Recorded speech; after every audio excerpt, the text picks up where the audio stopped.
It's early December at Phantom House, and there's a new employee at the yard. So Harry just came to visit the yard one morning with a friend of his, and he was here on a day off visiting, but he just got stuck in and started helping. That's the kind of kid he is.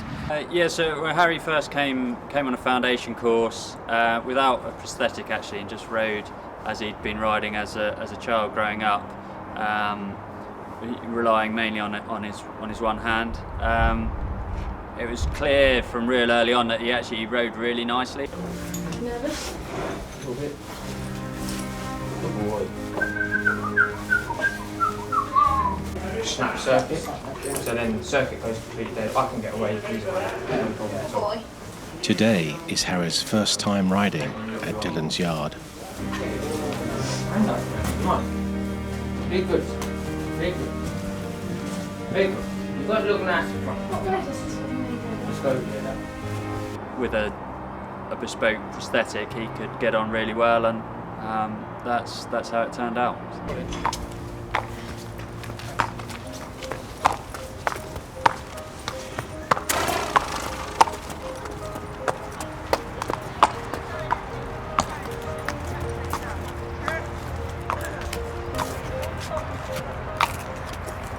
I got talking to him about, I'd seen him on Instagram and got talking to him about the yard and his arm and going forward and how it will work, and then we've just been in touch ever since. He'd been working with a prosthetics company already, so they'd made a start. I think just where we came in was to help develop something that was bespoke that would allow him to ride racehorses. So I see myself and others here have got a really good understanding of how you use your hands when you're riding a racehorse, so it was just about trying to find some equipment and a system that replicated how you use your hands when you're riding a racehorse. That was actually relatively straightforward.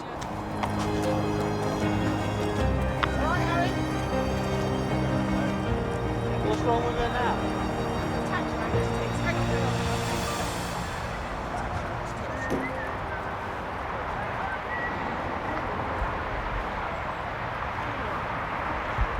I think once he left the racing school and he went to a pre-trainer just on the outskirts of Newmarket, and I think he's come in now. He's joined us because he wants to try. The dream is to get to ride in a race. There's lots of hurdles and hoops to jump through, obviously for insurance and the safety of the horses and jockeys, but he's doing it also.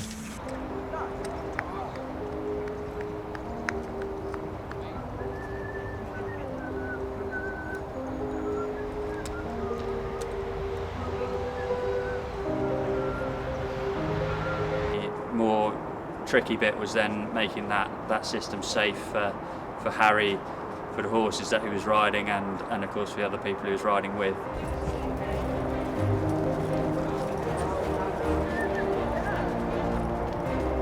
Ray, can you see if you can find the chamois for this? Chamois? It is, it's gone up both sides.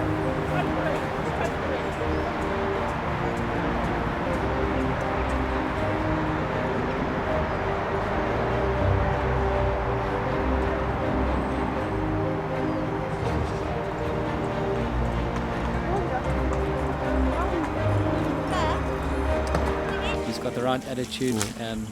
Andrew Braithwaite at the British Racing School has got the right attitude. I've got the right attitude. So between the three of us, I think we'll make it happen. It's not going to be easy. It's going to be a hell of a challenge, but I can't see why not. All right, Harry. Ray's got to get you a chamois. Don't hang your irons up. Just come and bring it out.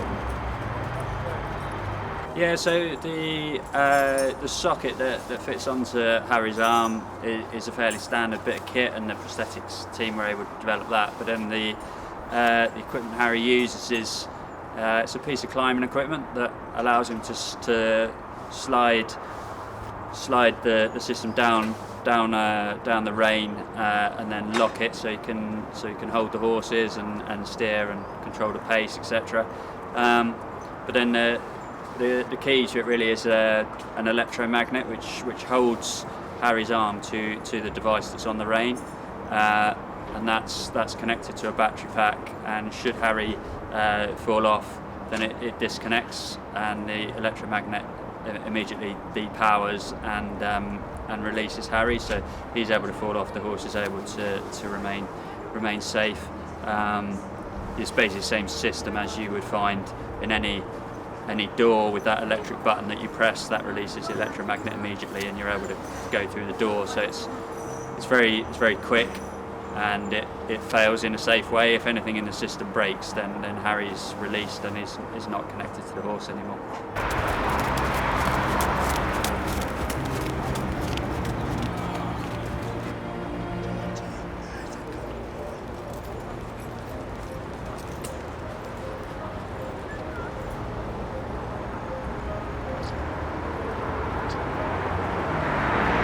Insurance and just making sure the arm does everything it needs to do. It does at the moment, but I think it needs a lot more testing and certification, and just the safety of Harry as much as any other jockey or horse riding. I think that's paramount, and then if we can make it happen, we will. Certainly would, yeah. If he's able to get to the stage where he rides in a race, he certainly would be unique. He's got a lot of natural ability on a horse, rides really nicely, and actually with the prosthetic and with his hand, he's got quite a lot of feel. So there's potential there. He can go a long way as a rider. I think at the moment, one of the requirements, obviously for the safety of horse and rider, is that a jockey's able to use a stick for correcting a horse's direction, etc., in both hands. So we'd need to keep working with Harry and working on the prosthetic and see if we could overcome that. But at the moment, it's just great. He's out there working for Dylan and with the team there, and developing his riding, which all the youngsters need to do in the workplace before they start thinking of riding in races anyways.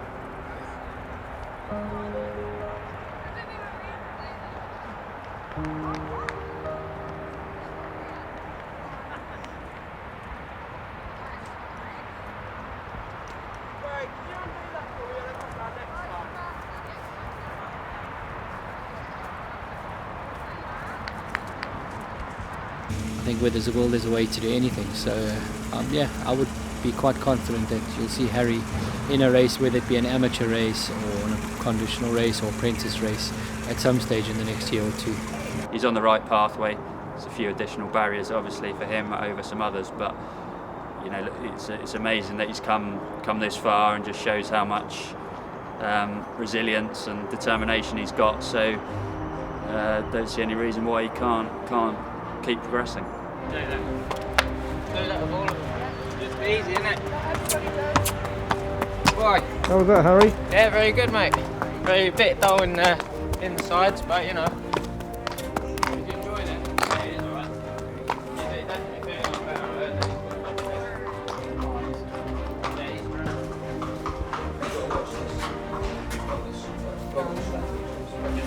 Right, so stand there.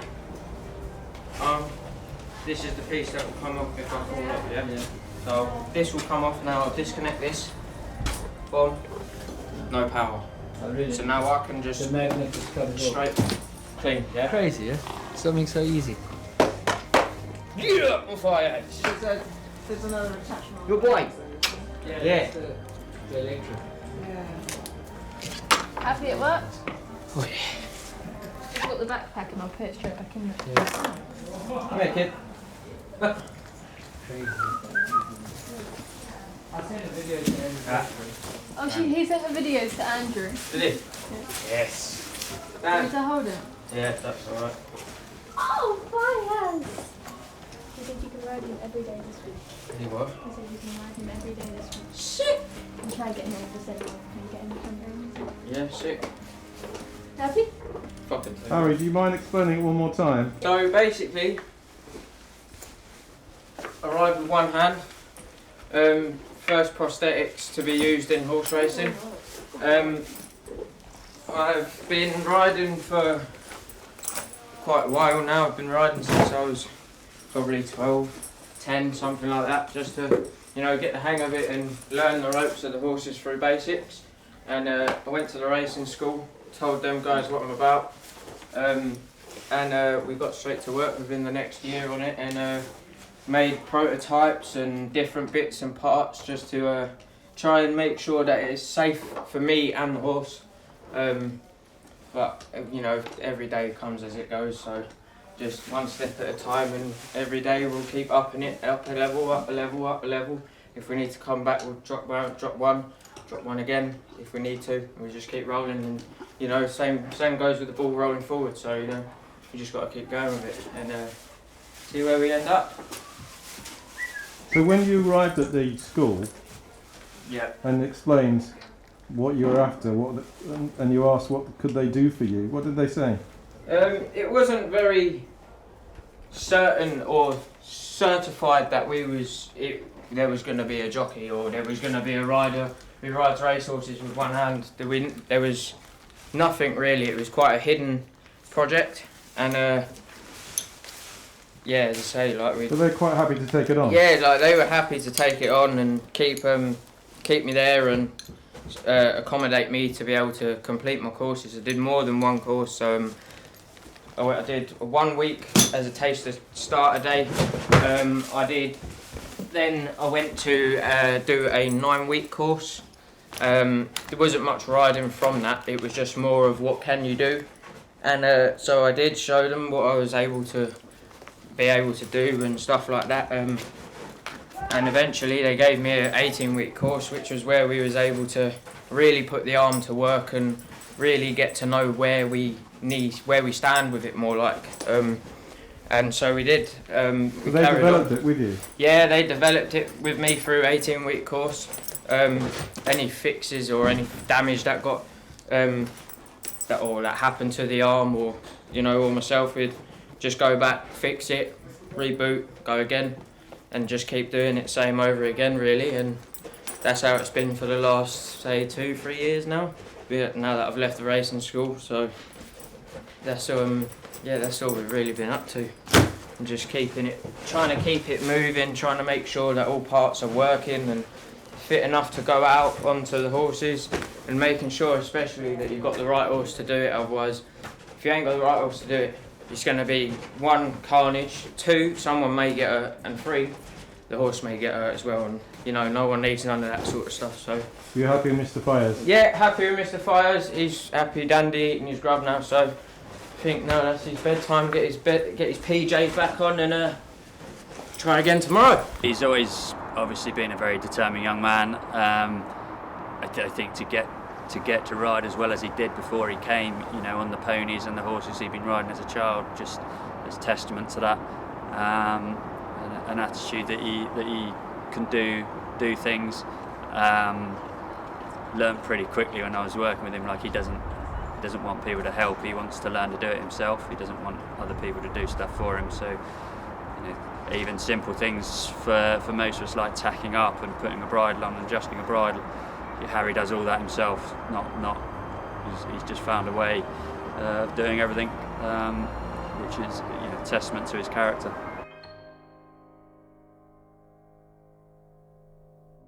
Dylan's father, Louis, is the yard's pedigree expert. Julian, the journey started when I was very young, probably about 18 years old. I remember I was still in the military, and I had this fascination with racing and breeding in particular. And I started it all off there. I think I was 22 years old. I went and bought myself a small holding, and I started looking for my first mare, because I'd really done a lot of research at that stage, and I thought I went to a lot of racing. I thought I started to understand things a little bit, and I want you to see if what I was observing was the truth, to put it that way. So what I did was I went and bought my first mare. I think I paid an equivalent of, I think, about £20 for her. Took her home, got her in foal, and raised that foal, with the mare. I didn't have any other mares or anything, just a little plot, which I kept on.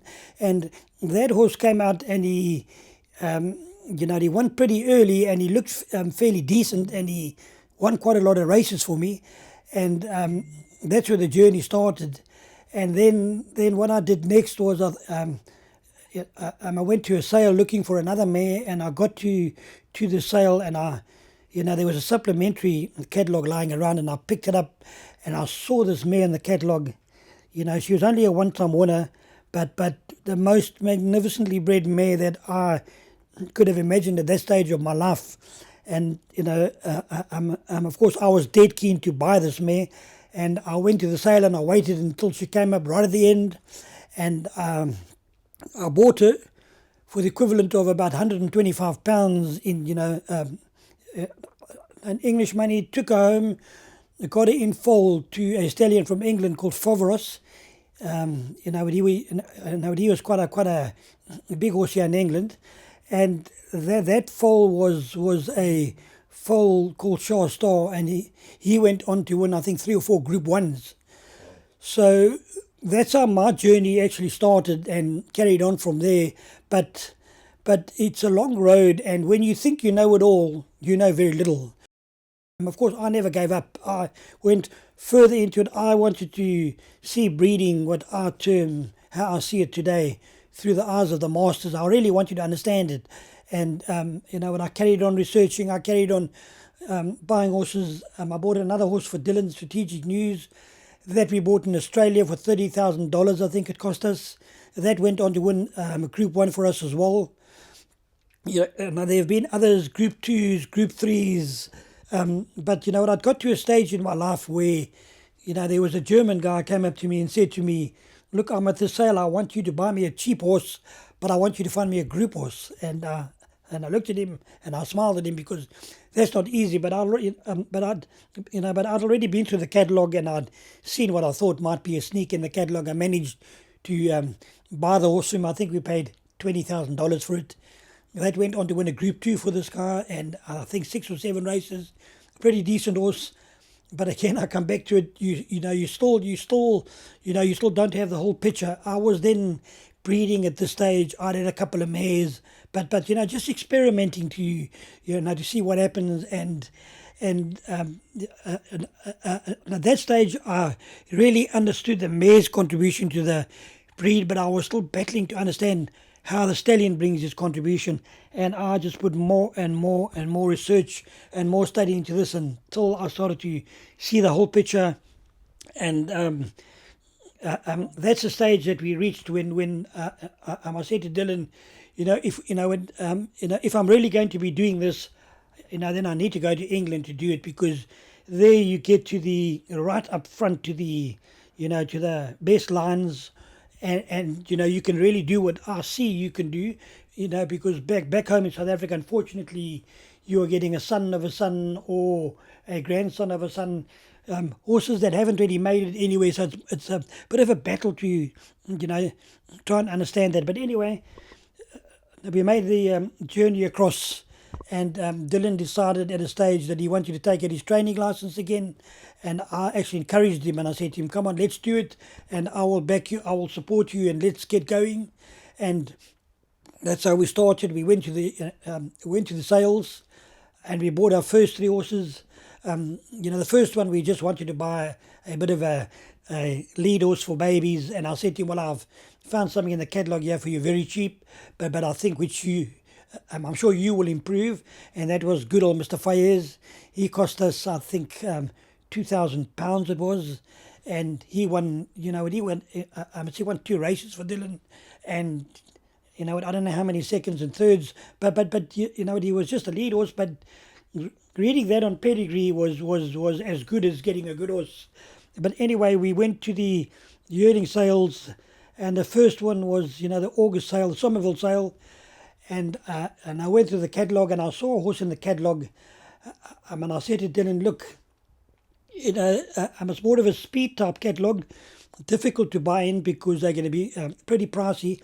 But there's a horse here that I see that I think doesn't belong in the catalogue, but here's my pick in the catalogue." And I went to the sale, and he fell through the floor, and Dylan said, "You'll never buy him," but anyway, he fell through the floor, and we got him for £5,000. pounds. That was Expressionist. He came out and he ran in the